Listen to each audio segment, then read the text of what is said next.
में से कौन सी घटना भारत छोड़ो की उथल-पुथल भरी अवधि के दौरान नहीं हुआ था? कौन सा घटना जो भारत छोड़ो जो हुआ था ना, उस समय नहीं हुआ था, ये पूछा जा रहा है। तो इसमें जो आंसर हो जाएगा, ठीक है, आंदोलन के प्रमुख उपकरण के रूप में अहिंसा के साथ संघर्ष और जोर परंपरा सत्याग्रह नहीं आधारित था। भारतीय स्वतंत्रता संग्राम के संदर्भ में श्री राजगोपालाचारी सिद्धांत किसके साथ संबंधित था? तो श्री राजगोपालाचारी को कहना था कि एक जनमत संग्रह से किया जाए और अलग राज्य बनाने चाहिए। ये रॉयल इंडियन नौसेना RIN विद्रोह के संदर्भ में क्या बात है इसमें सही?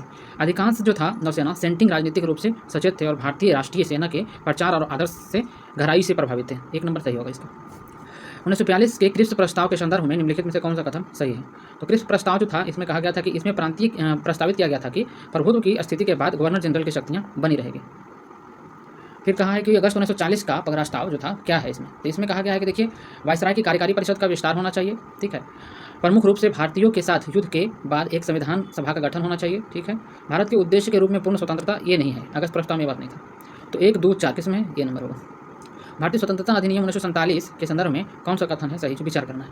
तो स्वतंत्रता अधिनियम जो कह रहा है, इसके लिए इसने भारत के राज्य सचिव के कार्यकारी परिषद को समाप्त कर दिया और उन्होंने कार्यों को भारत और पाकिस्तान के अंतर राज्य के गवर्नर जनरल को स्थानांतरित किया।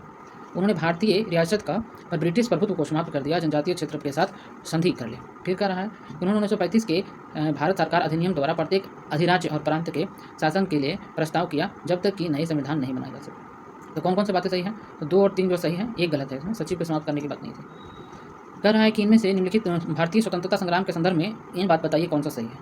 तो कह रहे हैं कि इसमें गांधी जी चाहते थे कि राम राज्य हो, औद्योगिक नीति नहीं हो, विकेंद्रीकरण हो शक्ति का, और सुभाष चंद्र बोस को कहना था एक राज्य। तो दोनों बातें सही होगी इसकी।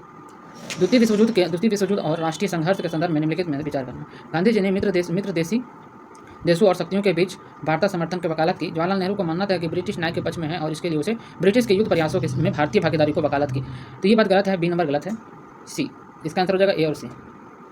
कांग्रेस ने ब्रिटिश भारत के निम्नलिखित में से किस प्रस्ताव पर इस आधार पर आपत्ति जताई कि यह कांग्रेस को एक विशुद्ध रूप से जाति हिंदू पार्टी के दर्जा का सीमित रखने का प्रयास किया जाता है? तो ये बेबेल योजना जो था, ये बाल्कन योजना का उद्देश्य क्या था? बाल्कन योजना जो था, ये जो आया था पृथक प्रांतों के पूर्ण शासन के हस्तांतरण के सक्षम करने के लिए। तो इस तरह से सभी क्वेश्चन समाप्त हो गया। थैंक यू दोस्तों।